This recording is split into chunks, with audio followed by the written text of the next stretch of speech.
মানে আমি তার সাথে কাজ করছি না, সে একটা অন্যায় করেছে, সে আমার সম্বন্ধে একটা বাজে কথা বলেছে। স্মার্ট ভালো, কিন্তু ওভার স্মার্ট কিন্তু ভালো না। কিন্তু ওই যে লোভ, ও লোভের জন্য কাজ করতে গেছে, সেই আমি তার জন্য হয়তো বা ওর কাছ থেকে আমি সরে আসছি। উপবিশ্বাসের জায়গা দখল করে নিজ কর্মস্থান গড়ে নিয়েছেন শবনম বুবলী, যেই আলোচনাটি বর্তমান সময়ের সবকিছুর ঊর্ধ্বে। কিন্তু অপু তার জায়গাটি কেন হারালেন, সেই কারণটি ছিল সকলেরই অজানা। কেউ তো সেখানে বুবলিকেই দোষারোপ করছে।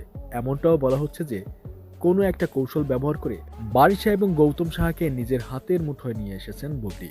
কিন্তু সেই ধারণাটি পাল্টে দিয়ে এবার প্রকাশ্যেই মুখ খুলেছেন গৌতম সাহা। তিনি সরাসরি জানিয়েছেন উপবিশ্বাস তার ভুলের কারণেই কর্মস্থান থেকে বঞ্চিত হয়েছেন, সেখানে বুবলির কোনো রকম হাত নেই। তবে কি এমন ভুলে এতটা শাস্তি পাচ্ছেন তিনি, সেই সকল বিস্তারিত জানতে একটা মুহূর্ত নাটনে সঙ্গেই থাকুন। বারিশা এবং গৌতম সাহার পাশে বুবলির উপস্থিতি দেখার পর থেকেই বিভিন্ন রকম বাজে সমালোচনা শুরু হয়।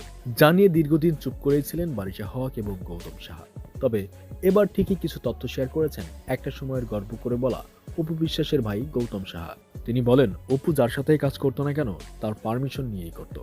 কিন্তু একটা জায়গায় তার নিষেধাজ্ঞা থাকা সত্ত্বেও কাজ চালিয়ে গেছেন অপু বিশ্বাস, যা বড় ভাই হিসেবে গৌতম সাহাকে ছোট করা হয়েছে। পাশাপাশি তিনি আরও একটি বিষয় মুখ খুলেছেন। অপু বিশ্বাস জানিয়েছিলেন বারিশার কাজের মান খুবই খারাপ, তাই কাজের মান উন্নত করতেই সেখান থেকে বেরিয়ে এসেছেন তিনি। কিন্তু সেখানে গৌতম সাহা বলেন, নাচতে না জানলে উঠান বাঁকা। অর্থাৎ তার কথায় এমনটাই প্রকাশ পায় যে তাদের ইচ্ছাতেই অপু তার কর্মস্থান ত্যাগ করতে বাধ্য হয়েছে।